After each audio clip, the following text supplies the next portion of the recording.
you're supposed to let your light shine. You're supposed to be as bright as possible because that light is your magnetism, and that's what's going to draw people to you and repel those that don't need to be there. What's up, guys? Welcome to my channel. XOXO Shiba here. If you're new to the channel, hello and welcome. And if you're an OG subscriber, what's good? Welcome back. So in this video, I wanted to talk about 9 things we as women tend to learn too late. Now, some of you might already know some of these things, and some things you might not know yet.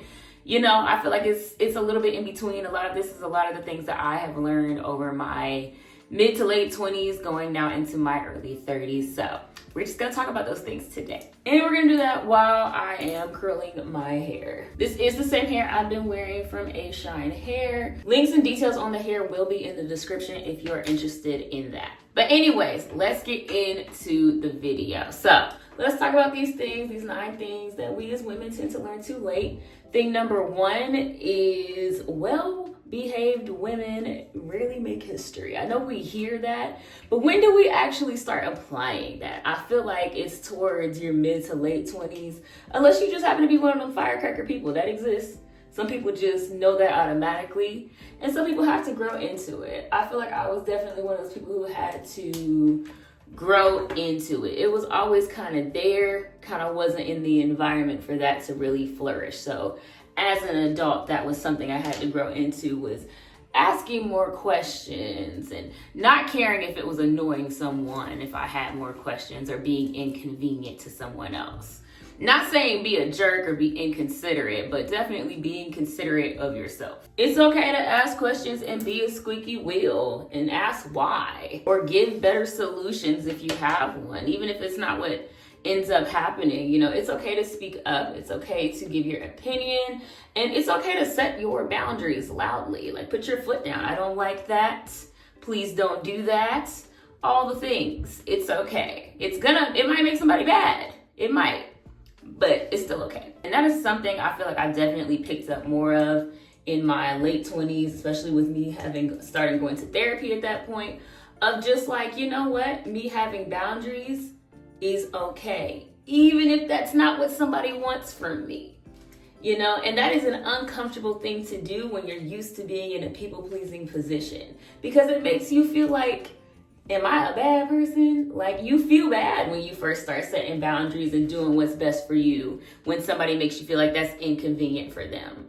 But you gotta push through that and use your discernment to know, okay, maybe I should do this for this person. Or, you know, learn how to compromise. Like, I can't do that for you right now, but I can do it at this point. Like, things like that. You don't need to demonize yourself because you can't show up for everybody when they want how they want. And you don't need to change yourself if it's something you're all right with, just because that's inconvenient for somebody else. You do got to take what that comes with, but you don't have to change yourself for anybody.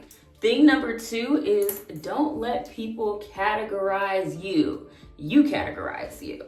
I have noticed that over the years, because I'm somebody who's very much a jack of all trades. Been that way my whole life, not really categorizable. So I automatically don't categorize others. But what I've noticed is that that's not the social norm. People actually categorize me a lot based on their experience with me, even if unbeknownst to them, it's a limited experience. And so for me, I've had to learn to take that on the chin of just like, you know what? They've only experienced you this way. So that doesn't mean you need to also categorize yourself and limit yourself to where they limited you. That just means, it really doesn't mean anything for you, honestly. That just means keep being who you are and showing up and have the confidence in knowing yourself and knowing what you're capable of. Don't let people talk you out of that. I've had that experience quite a few times in my life, from like little stuff to like people think because I do glam and I do beauty and fashion and all that, that I can't do simple things like cook. Like, people be amazed when they find out that I have the ability to cook. I've never told people I couldn't do that. I've never been like, I can't boil water. I've never been like, don't ask me to do that. I'm not the type to always want to cook, but I've never told people I couldn't cook. It was put on me though. And then when I started to show out that I actually could cook more, just because things came up that way, like Friendsgivings and things of that nature, everyone was always kind of shocked. And I never understood it until I started understanding that most people are used to categorizing others for their own safety, And that most people actually start comparing themselves and categorizing others a lot more than I do. And there's other people like that as well. I'm not saying that as if I'm just this anomaly and no one else does it, but that is something I noticed that's a social norm that maybe because I was homeschooled growing up that I just don't participate in, is people have to exist in the box that I know them for, that I'm comfortable with them in. It doesn't dawn on me to not think that everyone's not capable of whatever they feel like doing, or just because I didn't see them do it means that they can't. So don't let people put you in a box. You're capable of whatever you know you're capable of. They may not know, and they gonna find out. Because people will talk you out of things or trying new things if you let them, because that doesn't fit the box that they put you in. And if you don't know yourself what boxes you fit in, then you can be talked out of your spot. Now, number 3 kind of goes with number 1. And that's be okay with being the villain sometimes. And that goes back to the people-pleasing thing. Sometimes doing what's best for you is going to be the inconvenient thing for someone else. And everyone is not that empathetic to have that understanding that, oh, okay, they can't do this for me, that's all right. I'll figure out another way. Some people really get upset and demonize you for not doing what they want you to do. And that's okay.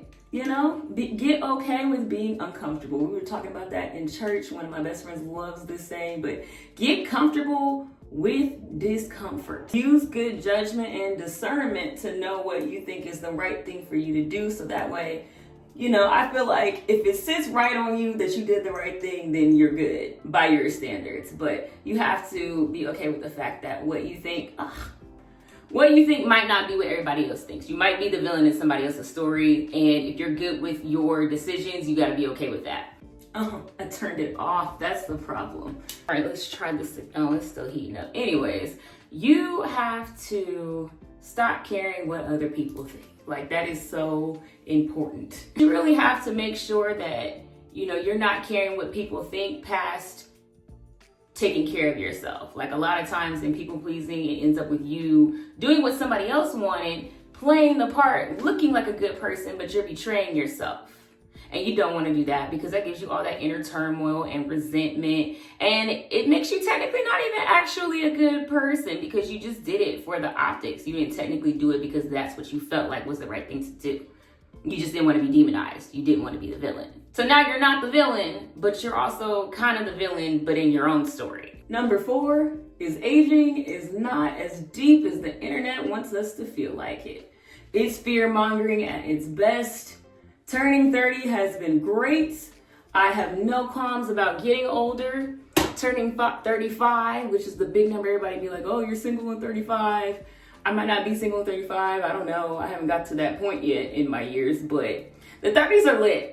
The 30s are lit. They definitely tried to fearmonger us with that. There's no fear you need to have in getting older. To be honest, your 20s are really just a study guide for you to start over in your 30s and get it right. 20s is about trial and error, figure it out, and then you take what you learn, you hit your 30s, and it's like, all right, from the top, but right this time. Number 6, Black people need sunscreen too, every day, no exceptions, whether you're in the house, whether it's sunny, whether it's cloudy out, whatever, you need sunscreen. We are not exempt, and not necessarily because we're at risk for the same health reasons as much, I would say.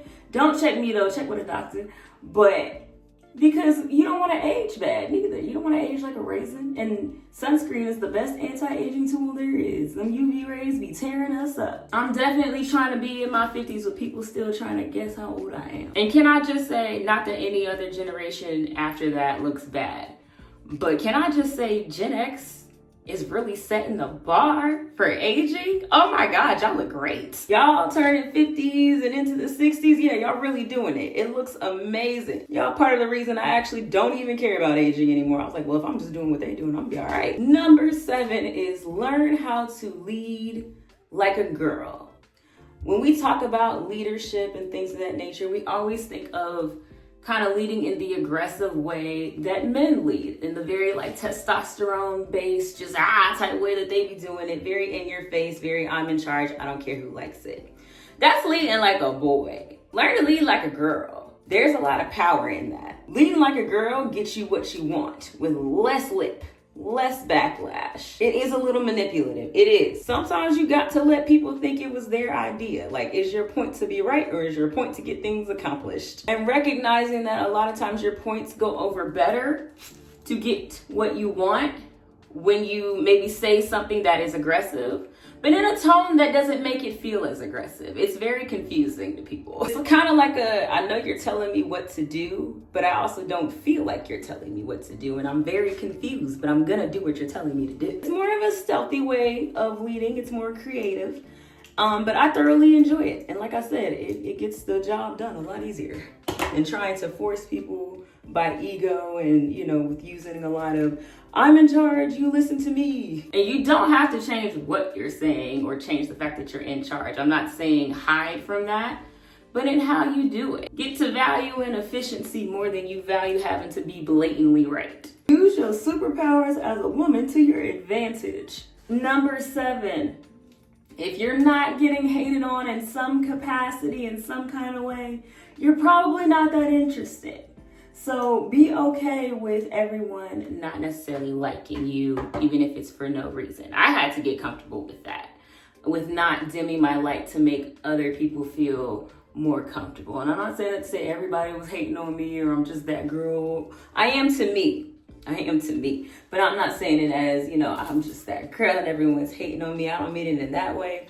But I do mean it in a way of when you have magnetism about you, that comes natural. Some people will love you for it and some people will hate you for having it. When I was younger, I definitely got talked out of kind of really even valuing myself. I didn't really speak life into myself a whole lot because I felt like when I did it in moments, someone was always telling me that wasn't a good thing and I needed to stop. I've had people actually get irate, upset with me. Mind you, I remember this time I was probably like 11. This boy who was probably like 17, irate, upset with me because I said something like, oh, when I was in kindergarten, like I was a little star. And I had a great time. There was a story to it, but he cut me off and was like, oh, you think you're a star? Well, let you know this, like the whole attitude. And I was like, why are we upset about me having a great time being 5? I didn't understand. And because I didn't understand those types of moments, because there were others, made me dim myself down. And I don't mean be conceited and always be talking about yourself and stuff like that. I just mean like it made me not want to even really big up myself because I'll be like, oh, that's wrong. I'm not supposed to do that. It made me be almost too humble because it made me feel like anytime I spoke about myself in value, somebody else was like, no, because you're making me feel like I don't have value. And so I had to actually, with therapy, come out of that and get comfortable with being uncomfortable in those situations because I'm also a person who can really feel energy. And so even if someone doesn't necessarily even say it, I can kind of feel it when it's that kind of energy. So I had to very much learn to get comfortable with being uncomfortable in that way of, it's okay for me to say I'm good at something. It's okay for me to say I like myself. It's okay for me to say, whatever it is that is good about me. And that doesn't mean go on and on and on about how great you are, but also it's okay if you feel great about yourself. I don't need to turn and recognizing that about me down in order to make other people feel comfortable. I still get honestly a little anxiety with it. When somebody starts spotlighting me or putting too much attention on me, it does make me uncomfortable because I'm worried about who's that gonna have a problem with me. And honestly, now that I'm thinking about it, while I love uplifting other women too, I might have started doing that young to make my spaces more comfortable too, now that I think about it. Not entirely, but like just a little bit. I am always complimenting people. I'm always trying to be like, oh, that's cute. Oh, you got this. Oh, you got that. And it's things I'm really thinking, but now that I'm thinking about it, since we're talking about it, that might be something I also do out of protection. So that way everyone feels like, they're a star in that moment, or there's something to notice about them in that moment. So that way, if it comes to me feeling like that, I can feel safe. If that makes sense, I hope that made sense. If not, I'm sorry, y'all. I was just talking. That was an off script. To be honest, I'm the type of person where I actually don't even pay that much attention to other people. And I don't even mean it in a way of no one matters. I just mean it in a way of I don't really compare myself. And again, that might come back to my homeschool days, because I was by myself in like those middle school years where you start questioning yourself and how you look and stuff like that. I didn't have that experience. I was in the house. So, there was nobody to ridicule me for my outfits or make me feel like I needed to get their approval or I had to look as good as them. And I hear it sometimes when we talk about like social norms. I hear it sometimes when I'm with other friends and stuff, and I'll hear them be like, oh, that person can dress, and it's in comparison. I cannot talk today. But it's in comparison to how they're dressed and not just oh, that's a nice outfit. Because in my mind, if I like your outfit, I just like your outfit. It's not a comparison of if it's better than my outfit. But that's a social norm that I think, like I said, has something to do with homeschool, to where I just didn't experience that as a kid, so I don't think about it now. Comparison is the thief of joy. You're supposed to let your light shine. You're supposed to be as bright as possible, because that light is your magnetism, and that's what's going to draw people to you and repel those that don't need to be there. If you being in someone's presence requires you to dim yourself down, you don't need to be in their presence.